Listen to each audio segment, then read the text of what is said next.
The Sneeches and Other Stories by Dr. Seuss. Now the star-belly Sneeches had bellies with stars. The plain-belly Sneeches had none upon theirs. Those stars weren't so big, they were really so small. You might think such a thing wouldn't matter at all. But because they had stars, all the star-belly Sneeches would brag. We're the best kind of Sneech on the beaches. With their snoots in the air, they would sniff and they'd snort. We'll have nothing to do with the plain belly sort. And whenever they met some when they were out walking, they'd hike right on past them without even talking. When the star-belly children went out to play ball, could plain belly get in the game? Not at all.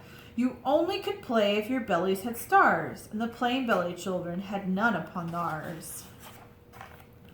When the star-belly Sneeches had Frankenfurter roast, or picnics, or parties, or marshmallow toasts, they never invited the plain belly Sneeches. They left them out cold in the dark of the beaches. They kept them away, never let them come near, and that's how they treated them year after year. Then one day, it seems, while the plain belly Sneeches were moping and doping alone on the beaches, just sitting there wishing their bellies had stars, a stranger zipped up in the strangest of cars. "My friends," he announced in a voice clear and keen, "my name is Sylvester McMonkey McBean, and I've heard of your troubles. I've heard you're unhappy, but I can fix that. I'm the fix-it-up chappie. I've come here to help you. I have what you need, and my prices are low, and I work at great speed, and my work is 100% guaranteed." Then quickly Sylvester McMonkey McBean put together a very peculiar machine, and he said, "You want stars like the star-belly Sneech? My friends, you can have them for $3 each. Just pay me your money and hop right aboard." So they clambered inside, and the big machine roared, and it clonked and it bonked and it jerked and it burked and it bopped them about, but the thing really worked. When the plain belly Sneeches popped out, they had stars. They actually did. They had stars upon theirs. Then they yelled at the ones who had stars at the start, "We're exactly like you. You can't tell us apart. We're all just the same now, you snooty old smarties, and now we can go to your Frankenfurter parties." "Good grief," moaned the ones who had stars at the first. "We're still the best Sneeches, and they are the worst. But now, how in the world will we know?" They all frowned. "Of which kind is what, or the other way round?" Then up came McBean with a very sly wink, and he said, "Things are not quite as bad as you think.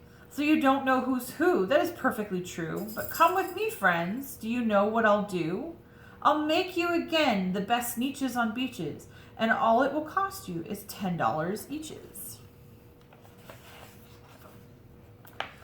"Belly stars are no longer in style," said McBean. "What you need is a trip through my star-off machine. This wondrous contraption will take off your stars, so you won't look like Sneeches who have them on theirs." And that handy machine worked very precisely, removed all the stars from their tummies quite nicely. Then with snoots in the air they paraded about, and they opened their beaks, and they let out a shout. "We know who is who, now there isn't a doubt. The best kind of Sneeches are Sneeches without." Then, of course, those with stars all got frightfully mad. To be wearing a star now was frightfully bad.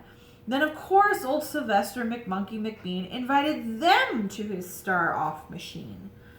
And then, of course, from then on, as you probably guess, things got really into a horrible mess. All the rest of that day on those wild screaming beaches, the fix-it-up chappie kept fixing up Sneeches. Off again, on again, in again, out again. Through the machines they raced round and about again, changing their stars every minute or two. They kept paying money, they kept running through, until neither the plain nor the star-bellies knew whether this one was that one, or that one was this one, or which one was what one, or what one was who. Then when every last cent of their money was spent, the fix-it-up chappie packed up and he went. And he laughed as he drove in his car up the beach. They never will learn. Nope, you can't teach a Sneetch. But McBean was quite wrong, I'm happy to say, that the Sneetches got really quite smart that day. The day they decided that Sneetches are Sneetches, and no kind of Sneetch is the best on the beaches. That day, all the Sneetches forgot about stars and whether they had one or not upon theirs.